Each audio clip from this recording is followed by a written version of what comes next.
Estamos en la Sociedad Rural de Gualeguaychú. Allí se desarrolló una charla sobre plantas tóxicas y sanidad animal. Vamos a compartir una serie de notas e imágenes.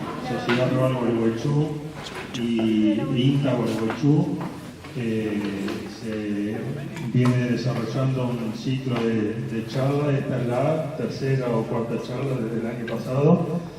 En este caso son charlas ganaderas. Es una alegría la cantidad, la concurrencia que hay, ver productores conocidos y también una alegría ver muchos chicos, son el futuros productores o futuros profesionales, así que es una alegría también contar con todos ustedes acá. Estamos con la ingeniera agrónoma Ana Paula Ronconi, quien aparte de ingeniera es docente también. Buenas noches, ¿cómo andás? Un gusto saludarte. Bueno, Ana, contame un poquitito sobre lo que hablaste acá en la rural, plantas tóxicas. Uno conoce, bueno, lo que es mío, lo que es duranillo negro, blanco. También hablaste de algo del sorgo, algo de avena, depende del estadio del cultivo también. Depende del estadio del cultivo y en el caso de las avenas, de los raigras, de todo lo que es verdeos de invierno, del nivel de fertilidad que tenga ese campo y de la fertilización que se realice, de las condiciones ambientales también, si hay sequía, si hay muchos días nublados, de llovizna. Y en cuanto a lo que es el sorgo, lo mismo, digamos, el desarrollo de la planta, pero ya no refiriéndonos a contenido de nitrógeno, sino a contenido de ácido cianhídrico. ¿Qué daño puede causar eso? Y lo más grave es la muerte del animal. Sí, claro. Son dos afecciones que generan muertes masivas y que son muy rápidas. La solución es sacar los animales del cultivo. Y en el caso del ácido cianhídrico tiene un tratamiento, pero el tratamiento es intravenoso y hay que estar en el lugar en el momento adecuado. O sea que acá tenemos que hablar mucho de manejo. Mucho de manejo, sí. Normalmente las intoxicaciones se generan por negligencias humanas y por desconocimiento, digamos, del personal que maneja los animales o de los dueños de los campos. Bueno, acá estamos hablando de sorgo, una forrajera que se implanta, y la avena, ¿qué es lo que pasa? Y la avena acumula mucho nitrógeno. Esto sucede en días que son nublados, lloviznosos, en donde la planta no puede procesar el nitrógeno y pasarlo a proteína, o en periodos de escasez de lluvia, en el que la planta se ralentiza mucho con el crecimiento. Y obviamente eso tiene que estar acompañado de altas dosis de nitrógeno que el cultivo haya recibido en una fertilización. ¿Cómo fue, digamos, el tema de las plantas tóxicas en este periodo de sequía, en donde el animal no tenía una oferta forrajera ni siquiera discreta, no tenía prácticamente, pues ni comía lo que estaba al alcance, ¿no? Estoy en conocimiento de varios casos de intoxicaciones con diferentes plantas. El problema es que no hay reportes oficiales. Normalmente el productor o no detecta cuál es la causa, digamos, de la muerte o de la intoxicación, o directamente no lo reporta. Eso sería interesante, digamos, que se documente para también hacer conocer al resto de la población, pero normalmente en la época de escasez de forrajes, cuanto más se afianzan estos problemas, y en este momento que estamos atravesando un invierno bastante duro, con una sequía importante, con heladas que fueron muy profundas, estamos en graves problemas porque la mayoría de los campos tienen senecio, que es la famosa primavera, que nos va a generar problemas cuando la planta ya no esté. Entonces, en este momento es muy importante prestar especial atención a si tienen senecio en el campo, si los animales lo están consumiendo o no. ¿Y esto se puede encontrar dentro del monte también, el senecio, o más bien el duraznillo? Los dos son normales de encontrar, sí. El duraznillo más bien va a estar bajo árboles, y el senecio sí puede estar más en lugares más abiertos, o inclusive siendo maleza de alguna pradera. Bueno, pero todo esto es autóctono, como el mío también. Vos mostraste un mapa y que asusta, ¿no?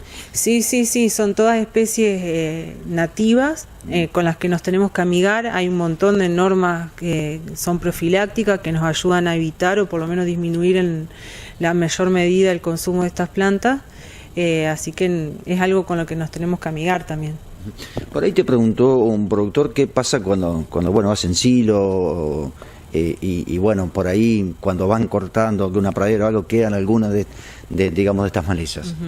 Y bueno, existen algunas especies que mantienen su toxicidad inclusive estando secas, algunas hasta por 6 meses, y eso significa que si yo hago una reserva, un silo o un rollo, sobre todo un fardo, con la planta estando presente, voy a obligar al animal a que consuma esa planta, que normalmente no lo haría, digamos. Entonces siempre hay que tener precaución cuando estamos confeccionando reserva de que sea de un forraje que esté limpio, o cuando estamos comprando que esa reserva no tenga plantas tóxicas en el interior. Bueno, y el tema de las lluvias en su momento, que tuvimos casi 800 milímetros en 2 meses, ahora estamos, se fue, ¿no? ¿Afectó también o generó algún problema con alguna especie en particular? No, o sea, por lo que tengo entendido, no. La mayoría de los reportes se dan en situaciones de escasez de forraje, ¿no? Lo que sí puede haber pasado es, digamos, en el caso de que no se hayan quedado sin campo sin los productores y hayan podido comprar alguna reserva que esté contaminada. Pero normalmente los mayores periodos de problemas son las sequías. Hablaste de la gramilla perra, sí, que es una especie sudafricana. Uno por ahí está acostumbrado a hablar de gramilla perra, pero seguramente no es la misma especie que estamos hablando. No, sí, es una especie exótica. Pero hace rato que llegó. Hace mucho tiempo que llegó, ya está totalmente naturalizada. Es la misma. Hay 2 variedades, una que es más grande y otra que es más rastrera. Las dos causan intoxicaciones de tipo sorgo y son muy invasivas. No solamente causan problemas de toxicidad, sino que también degradan praderas, campos naturales, cultivos. Son un gran problema hoy para nosotros. No quiero alarmar, pero cuando hablamos de toxicidad tenemos que hablar de un alto índice de mortalidad, lamentablemente, ¿no? Depende de la planta, de la toxina. Hay algunas especies que producen intoxicaciones del tipo crónica, que generan malestares o deficiencias, y algunas provocan la muerte. Todo depende de la especie de la que estemos hablando. Bueno, ya para ir cerrando, ¿no? Hablamos de manejo, pero el productor abre las tranqueras a la tecnología, digamos, la información que vos estás brindando y que considero sumamente valiosa. Yo creo que sí, hay mucho interés de los productores por capacitarse. Es más, hoy vino mucha gente a la jornada.